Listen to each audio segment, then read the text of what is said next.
Hello Minecraft fans and fellow Christians. Today I'll be covering the Twilight Forest, Part 2.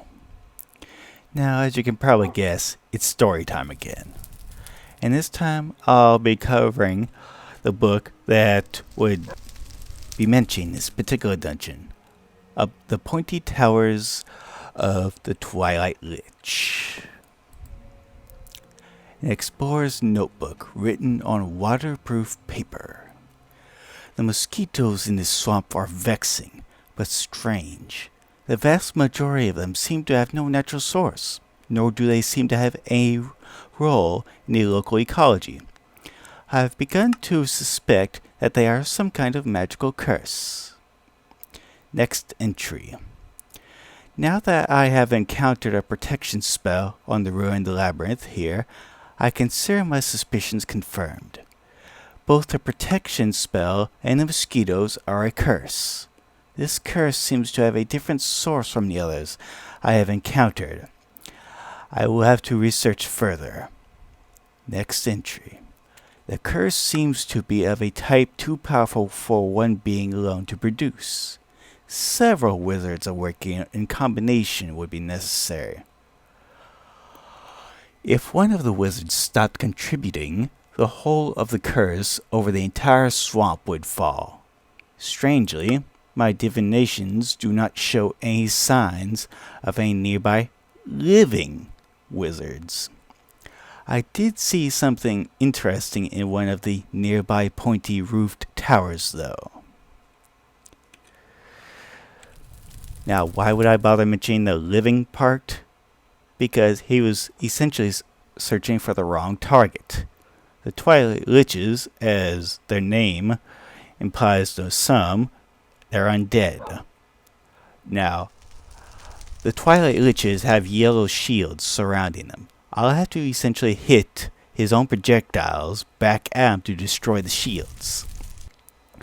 Now, this is actually simpler than a ghast, especially since ghasts have horrible aim, but the Twilight Lich has better aim. Now, I will be going to the Twilight Lich's tower. Now, here is the Twilight Lich's tower. Sort of fancy, but not my style.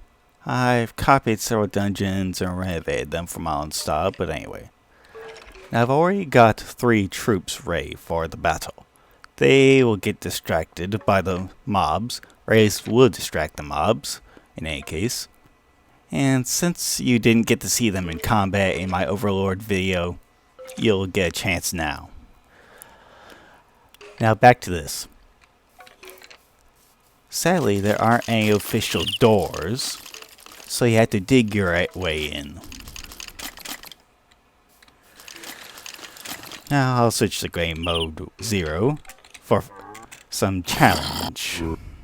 Oh, whoops, my dear.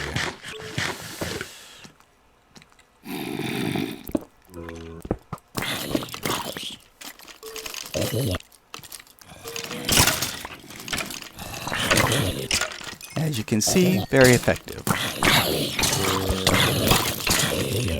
I guess I should have thought of a night vision potion.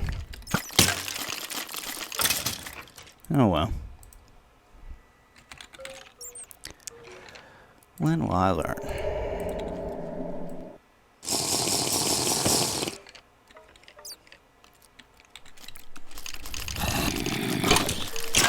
Now, as you can see, there are spawners throughout the whole place. Skeletons and so forth. I've got the Silk Touch Spawners mod on.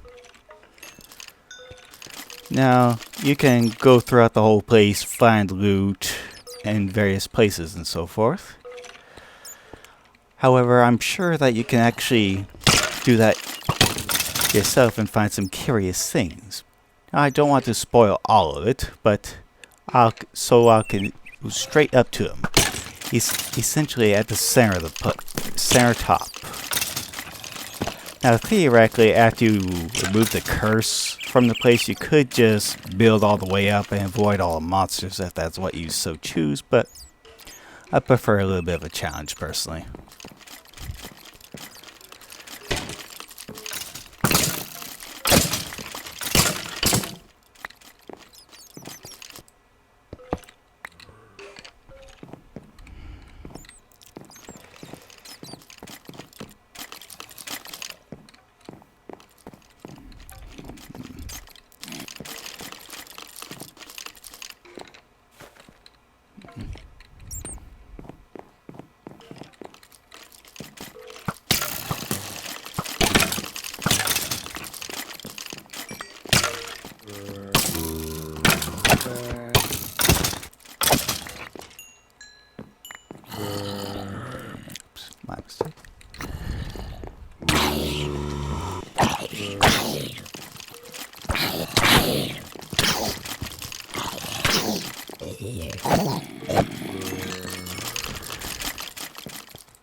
Ah, that is his spawner. It's a one-time use upon entering that set of floors. You just have to get close enough and it'll essentially be triggered. Now, sadly, the skeletons won't be effective against him because of shields, but once the shields are down, it'll be a pretty easy thing.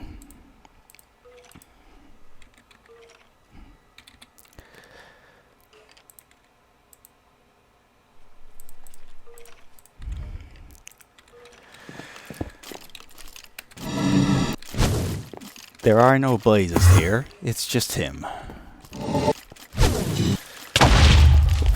You have to hit the blue projectiles.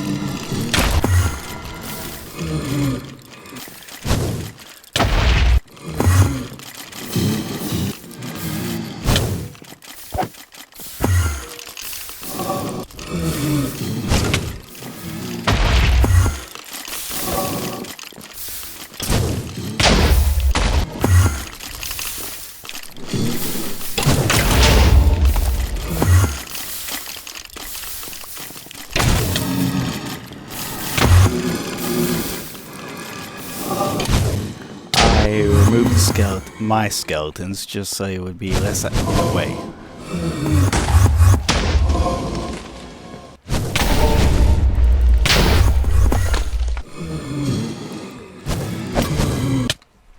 You can see the hit bar on him. He lost one shield. 2.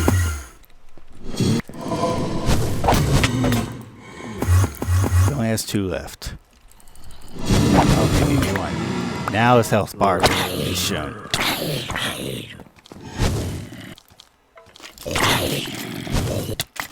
They can take care of his zombies very easy.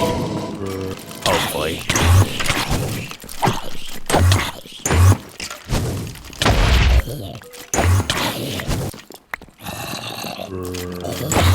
The zombies have strength, so they can, take on a little more than usual.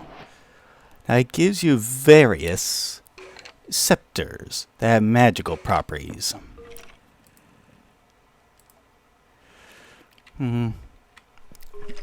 Max, what'd you go over there for? Anyway. Okay, it gives you another trophy. That's sort of... never mind. Whoops. My mistake. Now, as for the scepters. These 2 are the other ones that you're... 3 are the other ones that you're likely to find.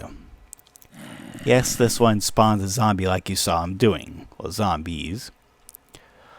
And a scepter of life draining. Basically, it gives life to you at the expense of your enemies. And this is the one that shoots the Sword Ender Pearl projectiles. You can refill this with an Ender Pearl. And this gets recharged with, I think... Okay. It would help if I had this before. Okay, Ferment Spider Eye. And this, Rotten Flesh and Potions of Strength. Shielding, Golden Apple. I'm sorry, Fortification.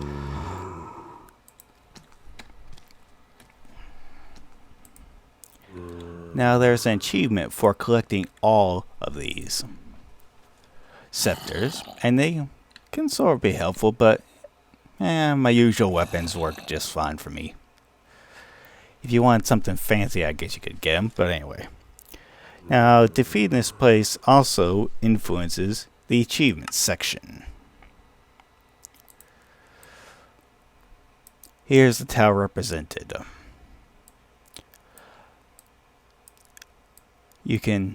as you can see, it sort of relates to several of these. Used to be just a sort of line progression where you defeat one boss after the other, but somehow the achievements changed. Why is unknown to me, but anyway. Now, I know this was a short video, but I'll be continuing on to the next dungeon, the Swampy Labyrinth, soon enough in another video. I'll be pairing the Swampy Labyrinth with the next boss since they're sort of related. But thank you for watching. Goodbye, y'all.